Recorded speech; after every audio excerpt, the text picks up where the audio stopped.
Bonjour, bienvenue au village des recruteurs de Montpellier, première édition. Nous avons le plaisir d'accueillir Hugo Corget.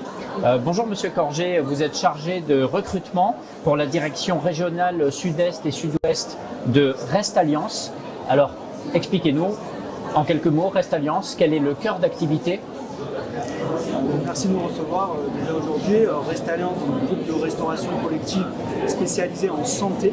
Oui. Donc on fait de la restauration sur principalement des maisons de retraite, des EHPAD, des cliniques, des hôpitaux et des foyers qui accueillent des personnes en situation de handicap. Et de plus en plus, on intervient également sur des résidences services seniors, qui sont des résidences, on sort un peu du secteur de la santé, mais c'est des résidences où ce sont des personnes autonomes, des personnes âgées principalement, qui résident sur ces résidences. D'accord. Quels sont les chiffres clés de Restalliance sur votre secteur d'activité qui est le Grand Sud? Alors, au niveau de la France, c'est 1200 établissements, 3500 collaborateurs, et sur le Grand Sud, donc pour les deux directions régionales, c'est à peu près une 150 de sites et 300 collaborateurs.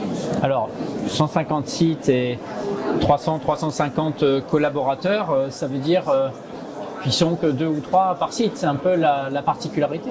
C'est la particularité, donc nous on intervient que sur la partie cuisine, oui, ou salle, ça dépend des contrats qu'on a, parce qu'on est prestataire de service sur ces établissements de santé. Mais oui, c'est principalement des petites équipes, notamment sur les EHPAD, où on va avoir une cinquantaine de résidents, donc ils sont 2 en équipe. Et après, on va avoir des établissements de taille plus importante, notamment dans le proche de Montpellier. On a une clinique pour enfants à Palavas-les-Flots, où là, périmètre plus grand et des équipes d'une dizaine de personnes. Alors, ça veut dire que vous recherchez quel type de profil? De l'autonomie, évidemment savoir cuisiner et aussi de l'autonomie, j'imagine. Oui, c'est ça. On recherche principalement des cuisinants, donc des personnes qui savent cuisiner, qui sont autonomes dans la production, ce qu'on appelle production froide et production chaude, sur les normes d'hygiène aussi, c'est important, et des personnes qui aiment cuisiner, qui aiment faire plaisir. On travaille avec des personnes qui sont fragilisées, souvent qui sont un peu moins de loisirs, qui sont malades et qui sont sur ces établissements de santé.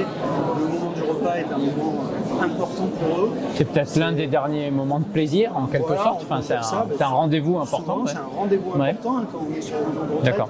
On voit souvent dès 11h30 les résidents qui sont présents et qui attendent ce moment avec impatience. Donc on cherche des personnes qui ont envie de faire plaisir. D'accord.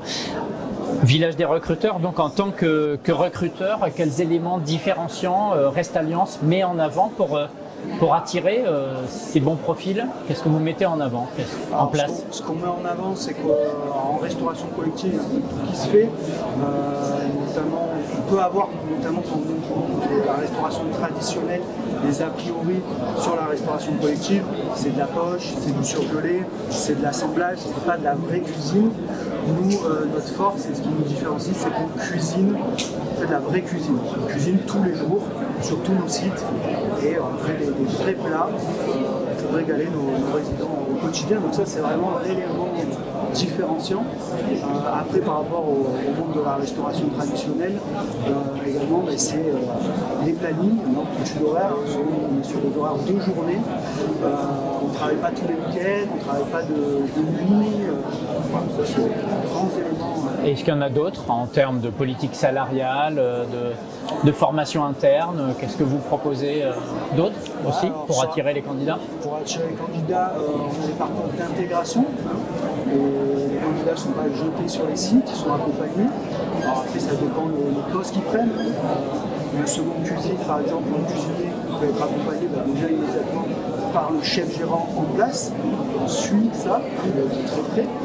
Il y a des parcours qui sont formalisés et les chefs gérants, donc les numéros 1 de site, responsables de restauration sur les sites un peu plus grands, sont accompagnés de près par leurs responsables de secteur, une organisation derrière, les services support.